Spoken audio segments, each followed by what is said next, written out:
हाँ HBC team, कैसे हैं आप? होप आप लोग अच्छे होंगे। तो आज का हमारा टॉपिक था कि ये एक एचयू है, आपको नज़र आता होगा शायद, ये देख रहे हैं आप। तो आज इसका ये कंट्रोल पैनल है। कंट्रोल पैनल में वायरिंग डायग्राम होता है, ये जो हमारे साथ देख रहे हैं। आज इसके बारे में हम डिस्कस करेंगे कि वायरिंग डायग्राम को हम कैसे रीड करते हैं। ओके, इसमें क्या क्या होता है, क्या क्या मतलब रीड कर कैसे इसको रीड करते हैं। आज इसके बारे में वायर डायग्राम कुछ फॉल्ट हो गया, नहीं समझ में आया, तो इसके मदद से जो है कि आप रीड करके इसको सही कर सकते हैं, कुछ इसमें अगर प्रॉब्लम हो गया। ओके दोस्तों, तो चलो वीडियो को स्टार्ट करते हैं। ओके दोस्तों, आपसे गुजारिश है, अगर हमारे चैनल पर आप नए हैं तो प्लीज़ हमारे चैनल को सब्सक्राइब कर लें, क्योंकि ऐसे ही एसी से, एचबीएससी और इलेक्ट्रिक से रिलेटेड वीडियो बनाता रहता हूँ।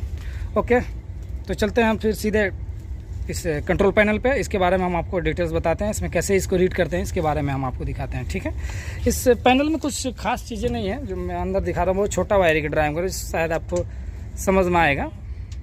ठीक है, ये देखिए मेन सप्लाई आया है 3 फेज़ का। ये मेन इसका आइसोलेटर है। ये एक एमसीबी लगा रखा है, फिर एमसीबी से ये आरसीसीबी लगा रखा है, फिर ये टाइमर है, ये स्टार डेल्टा कनेक्शन है, तो ये 3 कॉन्टेक्टर हैं। ये जो है बीएमएस कंट्रोल के लिए ये लगा रखा है, जिसके डीडीसी पैनल में अंदर होता है ना, ये उसको इधर ही फिट कर रखा है। और ये वेंटिलेशन फ़ैन है, और ये सिलेक्टर स्विच, और ये जो है कि selector switch, air bag flow का फेल दिखाएगा। पैनल फिल्टर डर्टी है, उसका डर्टी उसका ये फ्लो दिखाएगा। बैग फिल्टर डर्टी उसका दिखाएगा, ये रन का और ये ट्रिप का। ठीक है, तो चलिए हम बात करते हैं ड्राइंग पे सीधे।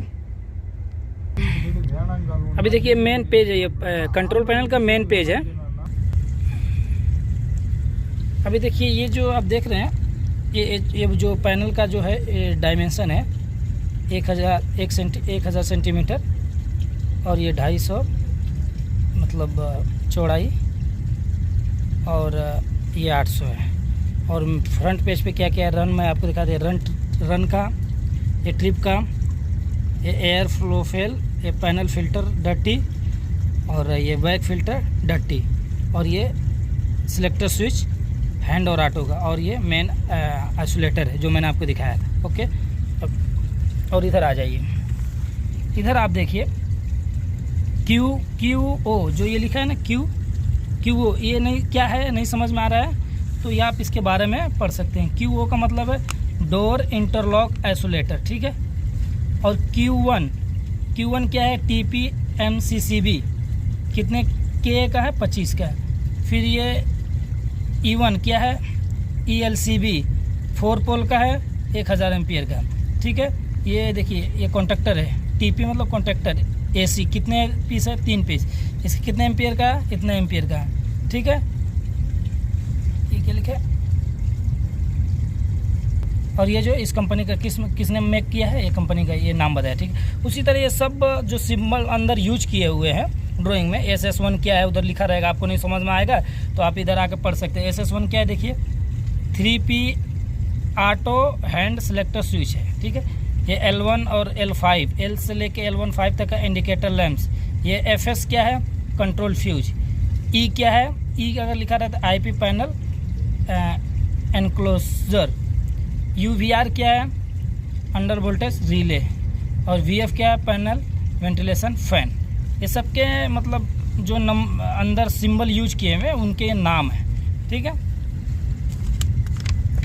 अब हम सीधे कंट्रोल पैनल पे आ जाते हैं। ये देखिए मेन सप्लाई जो हम बता रहे थे आपको, मेन सप्लाई 3 फेज़ का RYBN आया इधर से। फिर ये मेन आइसोलेटर में होके फिर यहाँ से ये आगे गया। 3 फेज़ के बारे में भी बता रहे हैं।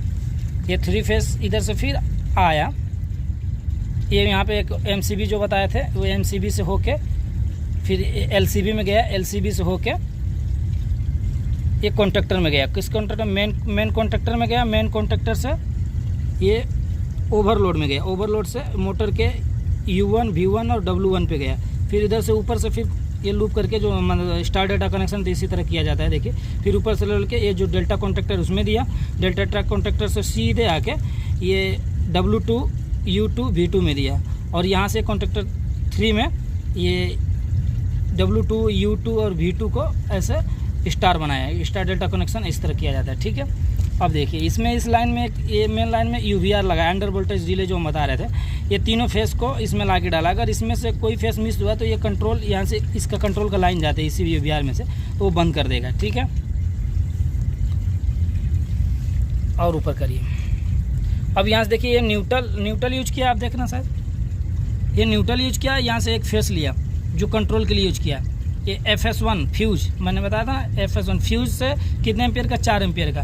फ्यूज में से होके ये ट्रांसफार्मर, ये TR का मतलब होता है ट्रांसफार्मर ये 75 VA का है। ठीक है, ये न्यूट्रल फेस ट्रांसफार्मर को मिल गया। फिर यहाँ से ये 24 वोल्ट लाइन देगा AC आगे कंट्रोल के लिए। ये पूरा कंट्रोल 24 वोल्ट पे है, तो अब यहाँ से 24 वोल्ट आगे जा रहा है। ठीक है, 24 वोल्ट आगे गया। यहाँ से देखिए फ्यूज 2 लगाया, फ्यूज 2 जो भी 4 एम्पियर का है, और नीचे से ये न्यूट्रल इसका, ये न्यूट्रल V0 ऐसे आया, और ये सीधा एक यहाँ से न्यूट्रल किसको दिया, वेंटिलेशन फैन को दिया। फिर ये न्यूट्रल आगे गया दूसरे पेज पे, फिर यहाँ से एक ये न्यूट्रल R1 रिले R1 को दिया। देखिए अब ये फायर को लाइन दिया है, यहाँ से ये जो फेस आया, और यहाँ से आपको मैं ये फायर को एक न्यूट्रल दिया। इस रिले को चालू करने के लिए 24 वोल्ट लाइन चाहिए, तो यहाँ से देखिए यहाँ से लाइन आया, और यहाँ से हो के ये फायर पैनल से ये रिले चल रहा है, NO चल रहा है, समझ रहे हैं आप। ये जब चलेगा तो ये लाइन NO है, यहाँ से रिले पास होगा। रिले 1 के NO देख रहे हैं ना, रिले 1 के NO से पार हो रहा लाइन। जब तक ये लाइन यहाँ से फायर वाला लाइन इसको देता रहेगा, तब तक ये लाइन आगे पास करता रहेगा, आप समझ रहे हैं। ये पास जब ये रिटर्न डक्ट में लगाया जाता है, जब ये कुछ एक्टिवेट हुआ, जैसे कुछ फायर का स्मेल आ गया कुछ, तो ये बंद हो जाएगा। ये बंद हो जाएगा तो ये लाइन जो जा रहा है कंट्रोल के लिए, ये लाइन भी बंद हो जाएगी, फिर पूरा सिस्टम हमारा बंद हो जाएगा। ठीक है, अब देखिए ये 24 वोल्ट आगे गया, और यहाँ से ये आगे दूसरे पेज पे गया। अब दूसरे पेज पे चलते हैं।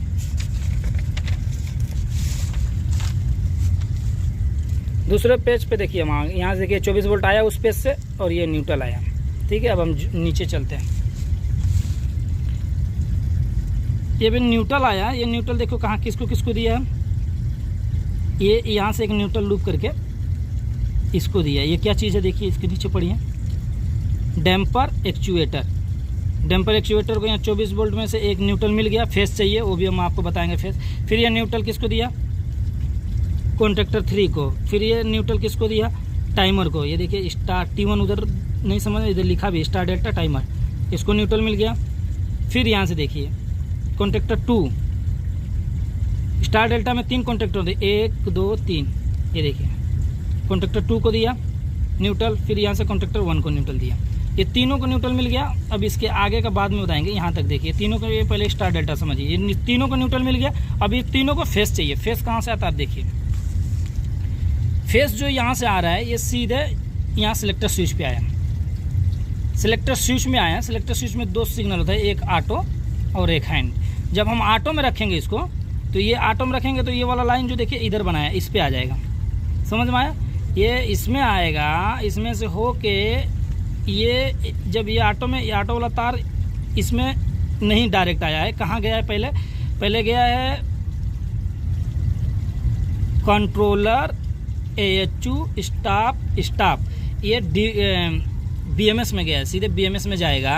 BMS से जब स्टार्ट ऑटो वहाँ से कमांड मिलेगा तो ये लाइन ऐसे घूम के इस पे आ जाएगा, समझ रहे हैं मेरी बात। ये ऑटो का सिस्टम है, ये लाइन BMS में जाएगा। BMS से होके अगर ऑटो में कभी नहीं चलेगा तो ये जो लाइन जा रही है वो वापस आ रही है नहीं आ रही, यहाँ पर चेक करेंगे आपको समझ जाएगा कि हाँ ऑटो में नहीं आ रही है, समझना कि BMS का प्रॉब्लम है, BMS में कुछ दिक्कत है। ये सीधे BMS में गई, फिर BMS से आई, फिर BMS में आई तो ये यहाँ पे आ गया, ठीक है, इस पॉइंट पे। अब इधर अगर हैंड में करेंगे तो ये डायरेक्ट लाइन, अगर ये हैंड में करेंगे तो ये लाइन सीधे यहाँ पे आ जाएगी और यहाँ से डायरेक्ट इस पॉइंट पे आ जाएगी।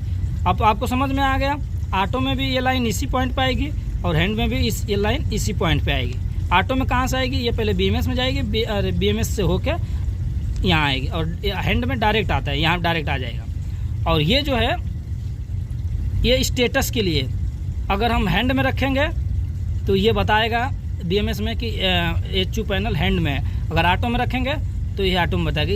ये जो है ये ऑटो के तरफ एक ऑक्सिलरी रिले जो है कि लगा के रखता है, उसी में ये, इससे आपको कोई मतलब नहीं है ये BMS आता है और BMS में ही जाता है, ठीक है। BMS का जो DDC पैनल होता है ना, उसी में से आता है और ये उसी में जाता है। अब यहाँ तक आपको समझ में आ गया कि फेस, ये वाला फेस यहाँ पे आया, कैसे आया, ऑटो के थ्रू और हैंड के थ्रू। अब ये फेस सीधे कहाँ जाएगा, आप देखिए, इसको फॉलो करिए। एक्चुएटर, मैं आपको बताया था ना, ये एक्चुएटर पे जाएगा। ये एक्चुएटर को न्यूट्रल मिला था और एक्चुएटर से देखिए एक एक्चुएटर को दे दिया, एक्चुएटर चालू हो जाएगा। फिर इसी में से एक लूप करके एक उसमें ऑक्सिलरी रिले होता है जो NONC के काम होता है। ये लाइन 35 पे आया और ये लाइन 36 पे जाता है। कैसे, देखिए, ये देख रहे हैं, ये लाइन यहाँ पे आया, पहले ये NC पे है और NO पे जाएगा तो ये आगे बढ़ेगा लाइन। NO पे कब जाएगा, ये जब रिटर्न का पूरा एक्चुएटर डैम्पर, ये रिटर्न वाला है, समझ में आ रहा है, RX लिखा नहीं, देखिए, ये रिटर्न का पूरा एक्चुएटर डैम्पर खुलेगा, तब ये वाला लाइन NC से NO हो जाएगा और 36 पे आ जाएगा, मतलब ये लाइन इधर आ जाएगा। समझ रहे हैं, एक लाइन आ दी है एक्चुएटर चालू करने के लिए, उसी में से एक लूप, उसमें एक रिले लगा रहता है। उस रिले जब पूरा डैम्पर ओपन होगा तो ये लाइन इस पे आ जाएगा और ये लाइन सीधे फिर आगे हमारे ओवरलोड पे आ जाएगा। तो ओवरलोड के ये NC, ये देखा आपको बताया ना, ऐसे ये टच रहेगा तो NC का सिग्नल है। ये NC पे जाके NC से ये NC में जाएगा और NC से फिर कहाँ गया, 4 जगह पे गया, देखिए कहाँ गया, NC पे। अभी देखिए टाइमर चालू होगा, तो टाइमर में 2 पॉइंट है, एक NC होता है। जो NC होता है वो 3 जितने सेकंड के लिए हम सेट करते हैं उतने सेकंड तक रहता है। अब ये जब NC से जब ये कॉन्टैक्टर 2 को चालू करेगा, अरे कॉन्टैक्टर 3 को चालू कर देगा। अब मैं समझ रहे हैं, ये टाइमर को जब लाइन डायरेक्ट मिल रहा है, इसको इधर से न्यूट्रल मिला है और ओवरलोड से होके डायरेक्ट ये लाइन आया, टाइमर ये चालू हो गया। टाइमर्स के NC में से एक पॉइंट मिलेगा जो कॉन्टैक्टर 2 के NC से होके कॉन्टैक्टर 3 को चालू कर देगा। कॉन्टैक्टर 3 चालू हो गया। अभी देखिए कॉन्टैक्टर 3 चालू है, तो ये चालू है, तो ये लाइन NO है, चालू है मतलब NO है, NO से पास करेगा, ये लाइन यहाँ पाएगा और यहाँ से कॉन्टैक्टर, अब ये मतलब 10 या 6 सेकंड पे हम टाइमर सेट किया, तो 6 सेकंड बाद ये लाइन बंद हो जाएगी, ये वाली जो NC लाइन बंद हो जाएगी। अब NO लाइन चालू हो जाएगी, NO लाइन चालू हो जाएगी तो वो सीधे कॉन्टैक्टर 2 पे आएगी। समझ रहे हैं, ये कॉन्टैक्टर 2 पे देखिए कहाँ से आ रही है, ये लाइन यहाँ से आई, लिखा ना T1 टाइमर, ये कॉन्टैक्टर 2 पे आ गए, मतलब डेल्टा पे आ गए, डेल्टा चालू हो जाएगा। और यहाँ से लाइन आ रही है कॉन्टैक्टर मेन, जो कॉन्टैक्टर मेन है, मेन वो तो इसी ये चल रहा है, ये भी चल रहा है, इधर से NO किया, ये भी चल रहा है। और फिर उसी के कॉन्टैक्टर 3 के NC से ये वाला लाइन कॉन्टैक्टर 2 को आया है। समझ रहे हैं, तो ये इस तरह स्टार डेल्टा जो कि काम करते हैं। अब देखिए ऊपर से ये फेस आ रहा है इधर और इसके बाद ये इधर आ गया। फिर रन, ये लिखा HU रन, ये HU रन का इंडिकेटर है, इसको न्यूट्रल मिल गया। और इसको फेस कहाँ से मिलेगा, कॉन्टैक्टर 1 के NO से इसको फेस मिल गया, ये चालू हो गया, तो ये रन हो जाएगा। एयर फ्लो लो या फेल, देख रहे हैं, कैमरा थोड़ा सही नहीं है, आप नज़र आएगा आपको, अभी देखिए ये, तो ये रिले 2 के NO से होके ये एयर लो का फेल दिखाएगा, ठीक है। फिर ये लाइन आगे बढ़ती है, फिर यहाँ से इसको फेस आया किधर, ओवरलोड के NO से। ओवरलोड NO कब होगा, जब एम्पियर ज़्यादा लेगा, कुछ दिक्कत होगी मोटर में, तो वो NC से कमांड जा रहा तो वो बंद हो जाएगा, उस समय NO हो जाएगी, ये NO का सिग्नल है। ये NO होने के बाद ये ट्रिप का सिग्नल दिखाएगा, HU ट्रिप, ये वाला लैंप आपको चालू हो जाएगा। फिर ये लाइन फिर आगे बढ़ती है,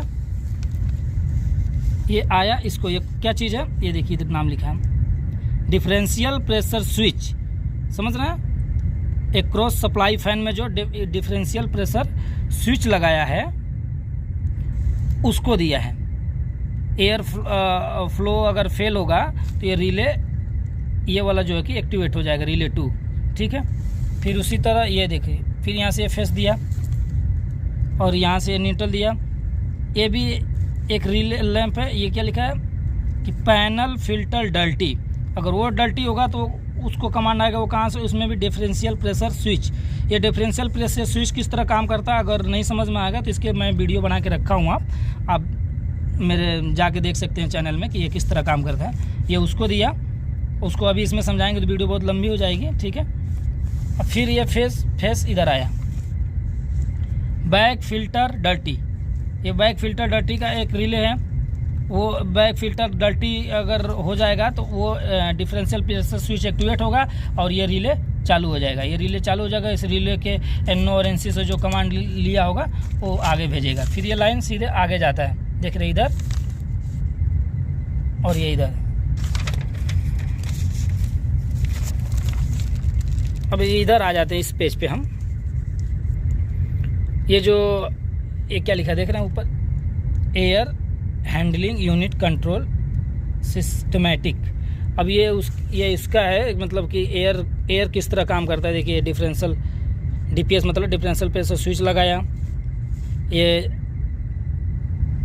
नज़दीक थोड़ा चलिए, ये पैनल फिल्टर है। पैनल फिल्टर में देख रहे हैं एक ये पाइप होती है एक इसमें और एक पीछे से, एक आगे से कनेक्ट होता है। एक हवा इसमें, इस पाइप में हवा जाती है, इधर से भी हवा जाती है, तो इसलिए ये चलता है। जब ये ब्लॉक हो जाएगा तो इस तरफ प्रेशर ज़्यादा हो जाएगा और इस तरफ कम रहेगा तो ये एक्टिवेट हो जाएगा। फिर ये जिस पर्पज़ के लिए लगाया गया वो काम करेगा। सेम उसी तरह ये भी काम करता है। देखिए एक पाइप लेके DPS में इधर से डाला, एक इधर से डाला, और जब ये ब्लॉक होगा तो इस तरफ प्रेशर ज़्यादा होगा। देखिए ये फ्रेश एयर सीधा से आ रहा है ना, तो ये प्रेशर इधर ज़्यादा हो जाएगा, इधर कम हो जाएगा, तो ये DPS एक्टिवेट होगा। और ये जिस पर्पज़ के लिए लगाया, मतलब आपको बताया था ना उधर कि रिले DPS में गया है, वो यहीं पे आया, ये एक्टिवेट हो जाएगा। फिर ये कूलिंग कॉयल पे आया। ये देखिए सप्लाई है और रिटर्न, इसमें भी एक ये एक्चुएटर लगाया है रिटर्न साइड में। ये BMS के थ्रू आता है लाइन, इसको ये चालू करता है। फिर ये इसमें हीटर है, ये हीटर का भी इसके भी एक्टिवेट करने के लिए BMS से ही आते हैं कमांड कि ह्यूमिडिटी ज़्यादा हो गया है, कम हो गया है, उसके थ्रू ये अब चालू और बंद होता है। फिर उसी तरह ये सप्लाई फैन का DPS है। ये सप्लाई फैन के एक आगे से जो जिस तरफ से हवा खींचता है उधर से पाइप, और जिधर हवा फेंकता है उधर एक पाइप लगा के DPS को देते हैं, तो ये एक्टिवेट रहता है। अगर ये बंद हो जाएगा, सप्लाई फैन में कुछ दिक्कत हो गया, बंद हो गया, तो ये हवा इसको नहीं मिलेगा, तो ये जो लाइन इधर से जा रही है सिग्नल बताने के लिए कि हाँ फैन चल रहा है, वो लाइन बंद हो जाएगी और ये जो है कि आगे बंद हो जाएगा। फिर ये लाइन आगे गया है, ये फ्रेश एयर जिस एरिया में लाइन गया उस एरिया का ये है, और वहाँ से फिर ये रिटर्न एयर, ये फिर आगे खींच के वही सर्कुलेशन चलता रहता है। ओके दोस्तों, तो होप आपको समझ में आया होगा। अगर कुछ भी डाउट हो तो आप कमेंट बॉक्स में पूछ सकते हैं, ठीक है। फिर हम बताने की कोशिश करेंगे। तब तक के लिए धन्यवाद। फिर मिलेंगे अगले वीडियो में।